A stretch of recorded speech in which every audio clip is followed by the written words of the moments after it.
दोस्तों, बेलगांव में एक बार फिर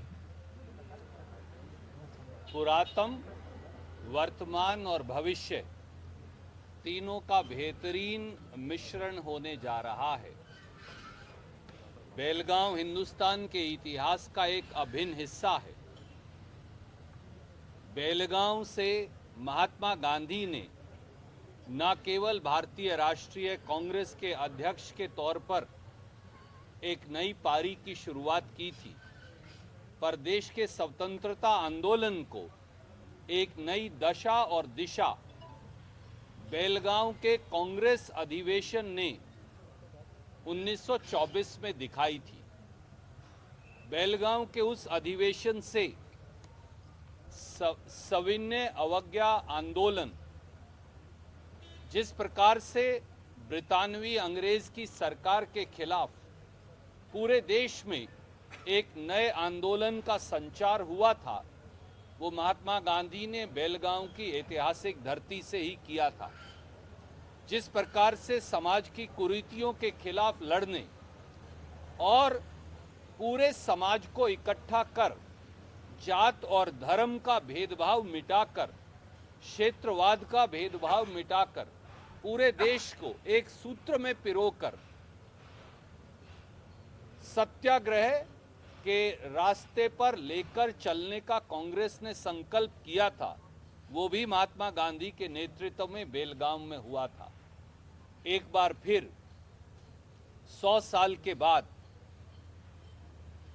दोबारा भारतीय राष्ट्रीय कांग्रेस की एक्सटेंडेड कार्य समिति की बैठक और उसके बाद एक रैली, एक बहुत बड़ी रैली का आह्वान, गांधी के पथ पर चलने का आह्वान, इस देश में फिरका प्रस्त ताकतों से लड़ने का आह्वान, एक बार फिर सत्याग्रह के उस रास्ते पर चलकर समाज को समुचित तौर से इकट्ठे करने का आह्वान भारतीय राष्ट्रीय कांग्रेस ने श्री मल्लिकार्जुन खड़गे और श्री राहुल गांधी जी के नेतृत्व में करने का निर्णय किया है। इसलिए कांग्रेस का ये अधिवेशन, कांग्रेस की ये कार्य समिति की बैठक अपने आप में ऐतिहासिक है और हमारे प्रदेश कांग्रेस कमेटी के अध्यक्ष श्री डी.के. शिवकुमार, मुख्यमंत्री जी श्री सिद्धारमैया जी के नेतृत्व में उसी स्थान पर जहां महात्मा गांधी जी ने अपना अध्यक्षीय भाषण दिया था, वहीं पर फिर 26 तारीख को उसी स्थान पर कांग्रेस कार्य समिति की एक्सटेंडेड बैठक होगी।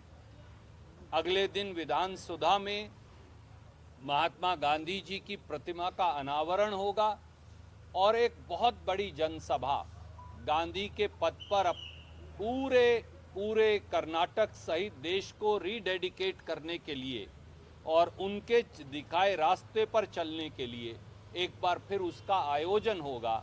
संविधान जो है वो सर्वोपरि है। संविधान हमारे लिए एक ग्रंथ के समान है।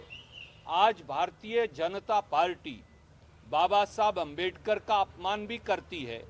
अमित शाह सदन के पटल पर और भाजपा पूरे देश में संविधान को, बाबा साहब अंबेडकर को अपमानित करने की कोशिश करती है, साजिश करती है।